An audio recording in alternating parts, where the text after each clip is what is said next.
welcome to Follow Him Favorites. This is where John and I share a single story to go with each week's lesson. John, the two sections of the Doctrine and Covenants we're looking at this week are sections 135 and 136. They're 2.5 years apart. Section 135 is about the martyrdom of Joseph Smith and Hiram Smith. Section 136 is about the trek west. I have what I think is the perfect story for these two sections. Have you ever heard the name Dan Jones? Yes. He was at Carthage in the jail at some point with Joseph. Dan Jones was in Carthage jail the night before Joseph Smith was killed. Now, Dan had immigrated from Wales in the UK. He was working on the Mississippi River as the captain of a steamboat when he joined the church. He was bringing a lot of Latter-day Saints to Nauvoo.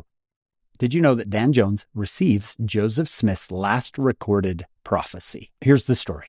The night before the prophet Joseph Smith was killed, he heard gunfire outside the window of Carthage jail, so he chose to sleep on the floor. Near him was Dan Jones.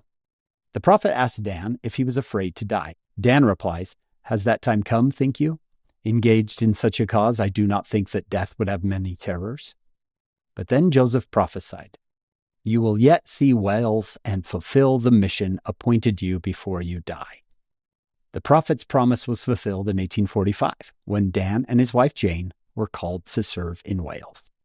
Dan used his talent for speaking to teach the gospel with great conviction. He was fluent in Welsh and English, and witnesses recorded that he spoke so captivatingly that he could hold his audience's attention in either language for hours. Wow. The story doesn't stop there, John. Section 136 is about the trek west. Well, Dan Jones was also part of that group.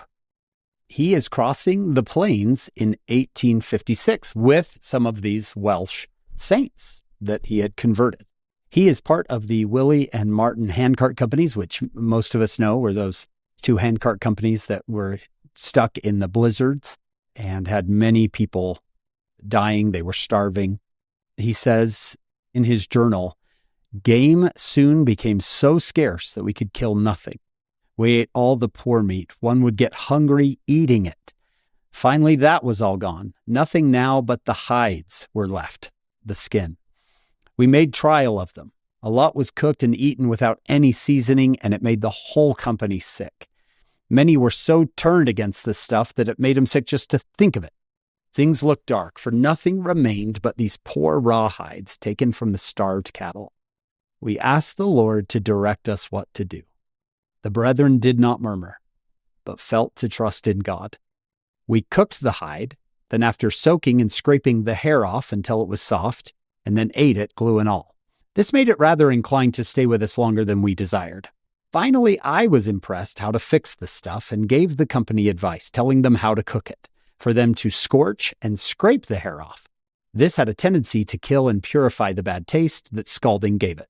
After scraping, boil 1 hour in plenty of water, throwing the water away, which had extracted all the glue. Then wash and scrape the hide thoroughly, washing in cold water.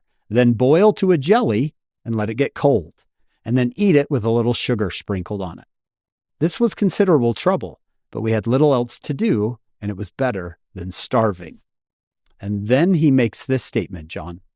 "We ask the Lord to bless our stomachs and adapt them to this food." Wow. Instead of saying, "Send us something better," it wasn't change my circumstances, it was change me. Could we have some manna? Could you send anything else down? Please send us something else. Wow. How often do you and I, and I'm sure many of our listeners, pray for our circumstances to change, when Dan Jones didn't pray for that? He prayed that the Lord would change him to adapt to the circumstances. John, we focus a lot on Joseph Smith and Brigham Young, these more well-known names, but people like Dan Jones, you can learn a lot from. That they went through it. They were there for the martyrdom. They went on this trek west, and there's thousands more just like him.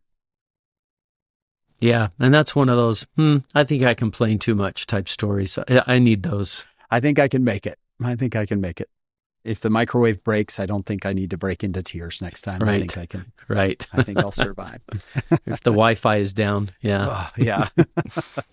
We hope you'll join us on our full podcast. It's called Follow Him. You can get it wherever you get your podcast. We're with a church historian this week. His name is Dr. Keith Erickson. He knows pretty much everything about Joseph Smith and Brigham Young, and he walks us through these two sections. We hope you'll join us over there. Then come back here next week. We'll do another Follow Him Favorites.